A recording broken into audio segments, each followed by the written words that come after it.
Dear students, welcome to my YouTube channel. Last lecture में हमने सीखा 2x2 ऑर्डर की जो इन्वर्टिबल मैट्रिक्स होती है उनकी इनवर्स मैट्रिक्स हम कैसे फाइंड आउट करते हैं by using inverse matrix formula. आज के लेक्चर में हम सीखेंगे 3x3 ऑर्डर की इन्वर्टिबल मैट्रिक्स की इनवर्स मैट्रिक्स हम कैसे निकालते हैं by using inverse matrix formula. और इनवर्स मैट्रिक्स फॉर्मूला हम जानते हैं ए इनवर्स जो है वो बराबर होता है 1 upon determinant of A into adjoint of A के बराबर। That means invertible square matrix के अगर आपको एडजॉइंट स्क्वायर मैट्रिक्स पता है तो उस एडजॉइंट मैट्रिक्स स्क्वायर की ईच एंट्री को आपको डिवाइड करना है डिटर्मिनेंट ऑफ ए से, तो वही ए इनवर्स मैट्रिक्स कहलाती है। गिवन प्रॉब्लम में हमें 3x3 ऑर्डर की मैट्रिक्स दी गई है और हमें इसका इनवर्स जो है फाइंड आउट करना है by using inverse matrix formula. सबसे पहले हम देखेंगे कि इस 3x3 ऑर्डर स्क्वायर मैट्रिक्स का इनवर्स एग्जिस्ट भी करता है नहीं करता है। उसके लिए हम इसका डिटर्मिनेंट जो है फाइंड आउट करेंगे। अगर डिटर्मिनेंट नॉन जीरो निकला दैट मींस इनवर्स जो है वो एग्जिस्ट करता है। डिटर्मिनेंट अगर जीरो निकला दैट मींस इसका इनवर्स जो है वो एग्जिस्ट नहीं करता है। लेट्स फाइंड आउट इस डिटर्मिनेंट सॉल्यूशन। दैट इज हमें डिटर्मिनेंट ए जो है फाइंड आउट करना है। इसको हम नाम रखेंगे A matrix. That is determinant of A हमें फाइंड आउट करना है। That is -1, 2, 0, -1, 1, 1, 0, 1 and 0. This is a determinant of order 3x3 and 3x3 order determinant हमें इवॉल्वेट करना आता है तो हम इसको एक्सपैंड करेंगे। अलग अन्य रो और कॉलम हमें इस डिटर्मिनेंट का वैल्यू जो है मिल जाएगा। बट मोस्टली हम डिटर्मिनेंट को उसी रो और उसी कॉलम से एक्सपैंड करते हैं जहां से मैक्सिमम नंबर ऑफ एंट्री जो है 0 होती है, क्योंकि उस रो और उस कॉलम से डिटर्मिनेंट को इवॉल्वेट करना हमारे लिए आसान हो जाता है। क्योंकि जो 0 एंट्रीज होती हैं उस रो और उस कॉलम में वो हमें नहीं लिखनी होती है, हमें खाली नॉन जीरो एंट्रीज को लिखना होता है। अब देखिए row third and column third में जो दो एंट्रीज हैं वो 0 है और एक एंट्री नॉन जीरो है, तो हम इसको एक्सपेंड करेंगे रो थर्ड और कॉलम थर्ड से हमें इसका डिटर्मिनेंट का वैल्यू मिल जाएगा। एक्सपेंड अलोंग रो थर्ड, हम इसको रो थर्ड से एक्सपेंड करेंगे। दैट मीन ये 0 एंट्री हमें नहीं लिखनी है, ये 0 एंट्री हमें नहीं लिखनी है, हमें खाली ये नॉन जीरो एंट्री लिखनी है।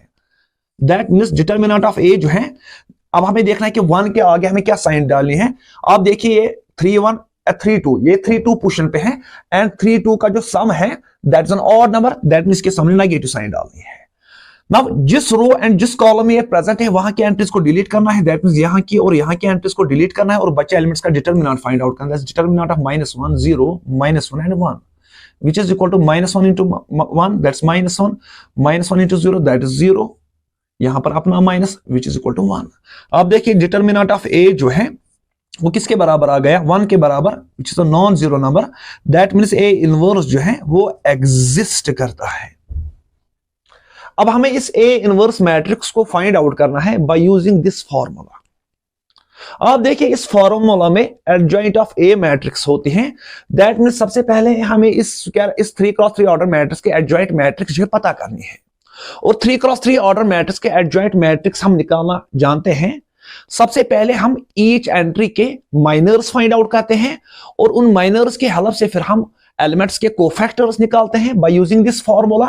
Cij जो है ये बराबर होता है Mij के, अगर i प्लस j जो है इवन नंबर है, और ये बराबर होता है -Mij अगर i प्लस j जो है वो ऑड नंबर है।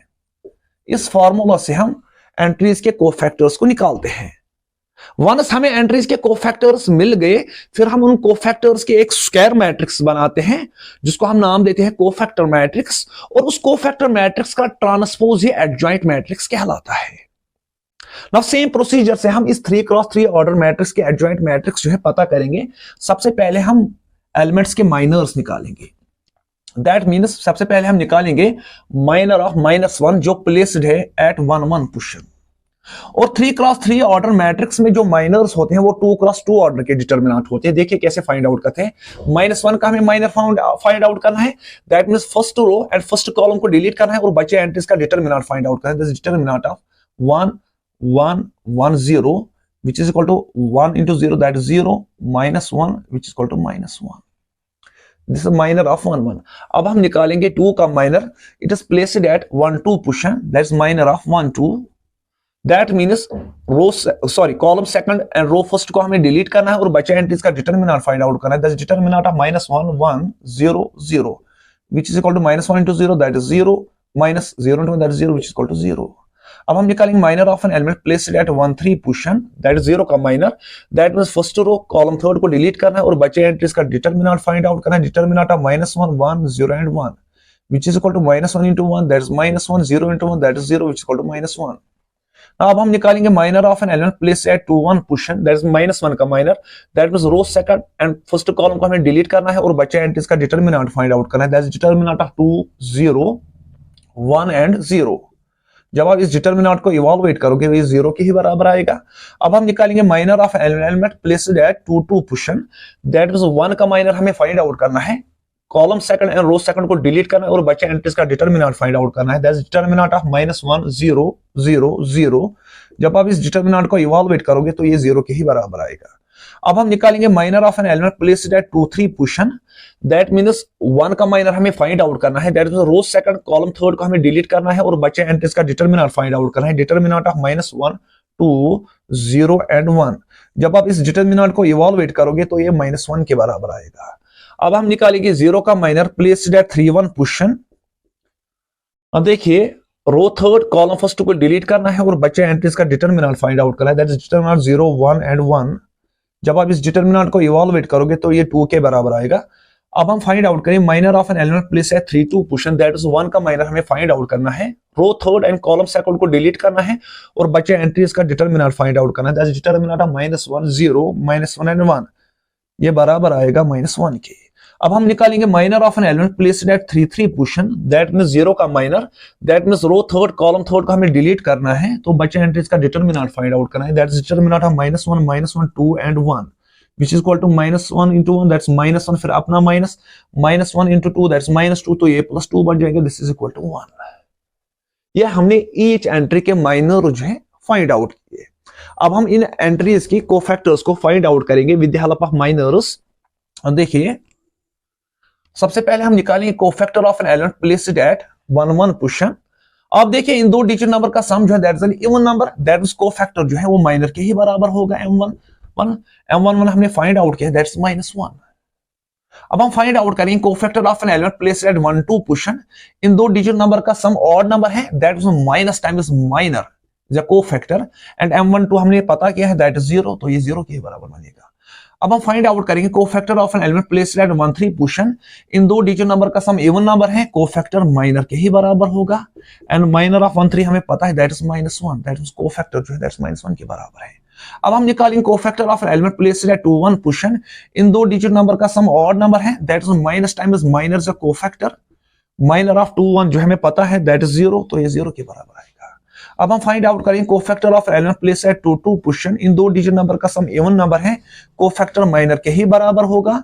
m22 हमने फाइंड आउट किया है दैट इज 0 तो ये 0 के बराबर आएगा। अब हम फाइंड आउट करेंगे cofactor of an element placed at 2 3 position. इन दो डिजिट नंबर का सम ऑड नंबर है, minus times minor is a cofactor और m23 हमने फाइंड आउट किया है दैट्स -1। यहां पर अपना माइनस है तो +1 बन जाएगा। अब हम फाइंड आउट करेंगे cofactor of an element placed at 3 1 position. इन दो डिजिट नंबर का सम इवन नंबर है, कोफैक्टर माइनर के ही बराबर होगा और m31 हमने फाइंड आउट किया है दैट्स 2 ये 2 के बराबर हो गया। अब हम फाइंड आउट करेंगे cofactor of an element placed at 3 2 position. इन दो डिजिट नंबर का सम इवन ऑड नंबर है तो minus times minor is a cofactor. m32 हमने फाइंड आउट किया है दैट्स -1 और यहां पर अपना माइनस है तो +1 बन जाएगा। अब हम फाइंड आउट करेंगे cofactor of an element placed at 3 3 position. इन दो डिजिट नंबर का सम इवन नंबर है, कोफैक्टर माइनर के ही बराबर होगा और माइनर ऑफ 3 3 हमें पता है दैट इज 1। ये हमने ईच एंट्री के कोफैक्टर्स जो है निकाले। अब हमें इन कोफैक्टर्स के एक मैट्रिक्स बनानी है और उसी का ट्रांसपोज जो है एडजॉइंट ऑफ ए कहलाएगा। अब हम फाइंड आउट करेंगे।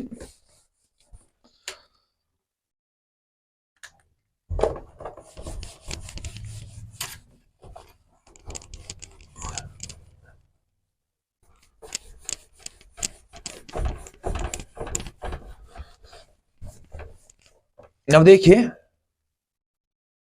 हम इसको नाम रखेंगे बी मैट्रिक्स। कोफैक्टर की मैट्रिक्स को हम नाम रखेंगे बी मैट्रिक्स और बी मैट्रिक्स की जो एंट्रीज हैं एट 1 1 पोजीशन पे कोफैक्टर ऑफ -1 आएगा दैट मींस -1 फिर 0 आएगा, फिर -1 आएगा। दिस इज 2 1 पोजीशन, तो यहां पर ये कोफैक्टर आएगा C21 that 0। This is 2 2 position, तो यहां पर 0 कोफैक्टर आएगा। दिस इज 2 3 पोजीशन, तो यहां पर 1 कोफैक्टर आएगा। दिस इज 3 1 पोजीशन, तो यहां पर 2 आएगा। दिस इज 3 2 पोजीशन, तो यहां पर 1 आएगा। एंड दिस इज 3 3 पोजीशन, तो यहां पर 1 आएगा। This is matrix of cofactors. अब हमें इस कोफैक्टर मैट्रिक्स का ट्रांसपोज लेना है और वही एडजॉइंट ऑफ ए मैट्रिक्स कहलाता है। जब आप इस बी का ट्रांसपोज लोगे तो आपके पास ये स्क्वायर मैट्रिक्स आएगी। रोज एंड कॉलम्स को खाली आपको इंटरचेंज करना है। That's -1 0 -1 0 0 and 1 2 1 and 1। मैंने रोज एंड कॉलम्स को इंटरचेंज किया तो मुझे एडजॉइंट ऑफ ए मैट्रिक्स मिल गई। नाउ अब हम इनवर्स मैट्रिक्स फॉर्मूला यूज करेंगे तो हमें ए इनवर्स मिल जाएगा।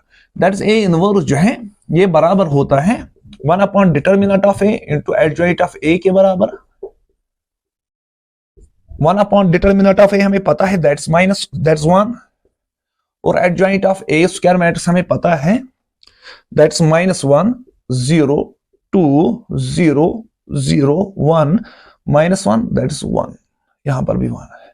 देयरफॉर ए इनवर्स जो है ये बराबर है -1 0 2 0 0 1 -1 1 and 1। This is an A inverse matrix. Now अब आप खुद से वेरीफाई करोगे ए इंटू ए इनवर्स जो है ये बराबर है ए इनवर्स इंटू ए के and both are equal to identity matrix of order 3x3। क्योंकि अगर ए और ए इनवर्स जो है ये आपस में इनवर्स हैं तो ये इस कंडीशन को सेटिस्फाई करने चाहिए। अगर इन दोनों ने मिलाकर इस कंडीशन को सेटिस्फाई नहीं किया तो दैट मींस ये जो ये आपस में इनवर्स मैट्रिक्स नहीं है। बट आप घर में जाकर देखोगे कि ये इस कंडीशन को सेटिस्फाई करते हैं। इस तरह से हम 3x3 ऑर्डर मैट्रिक्स की इनवर्स मैट्रिक्स जो है फाइंड आउट करते हैं by using this formula. But इस फॉर्मूला से हम हायर ऑर्डर की जो इनवर्टिबल मैट्रिक्स होती है उनकी इनवर्स मैट्रिक्स फाइंड आउट नहीं करते हैं। रीजन इज सो सिंपल, क्योंकि जब आप हायर ऑर्डर की इनवर्टिबल मैट्रिक्स में इनवर्स फाइंड आउट करने जाओगे इस फॉर्मूला से तो वहां पर आपको उनकी एडजॉइंट मैट्रिक्स फाइंड आउट करनी होगी और उस एडजॉइंट मैट्रिक्स में जो एंट्रीज होते हैं वो कोफैक्टर्स होते हैं और हायर ऑर्डर स्क्वायर मैट्रिक्स में जो कोफैक्टर्स होते हैं that is cofactors find out करने के लिए उस कोफैक्टर्स को फाइंड आउट करने के लिए पहले हमें माइनर्स फाइंड आउट करने हैं और हमें पता है कि हायर ऑर्डर की मैट्रिक्स में जो माइनर्स होते हैं वो हायर ऑर्डर के डिटरमिनेंट्स होते हैं। जैसे जब आप 4x4 ऑर्डर की इन्वर्टिबल मैट्रिक्स का इनवर्स फाइंड आउट करने जाओगे इस फॉर्मूला से तो वहां पर आपको एंट्रीज के माइनर्स फाइंड आउट करने होंगे और वहां पर जो आपको माइनर्स मिलेंगे वो 3x3 ऑर्डर के डिटरमिनेंट्स होंगे। दैट मींस आपको वहां पर 9 3x3 ऑर्डर डिटरमिनेंट्स इवैल्यूएट करने हैं तो आपको माइनर्स मिल जाएंगे। सिमिलरली जब आप 5x5 ऑर्डर मैट्रिक्स में जाओगे तो वहां पर 4x4 ऑर्डर के माइनर्स होंगे। दैट मींस ये जो वर्क है ये टफ बन जाता है हायर ऑर्डर की इनवर्टिबल स्क्वायर मैट्रिक्स है। दैट इज व्हाई इस फॉर्मूला से हम हायर ऑर्डर की इनवर्टिबल मैट्रिक्स का इनवर्स मैट्रिक्स फाइंड आउट नहीं करते हैं। उसके लिए हम अलग से एक टेक्निक यूज करते हैं, वो हम नेक्स्ट लेक्चर में सीखेंगे। सो आज के लेक्चर को हम यहीं पर स्टॉप करते हैं। तब तक के लिए अपना ख्याल रखिए। Thank you.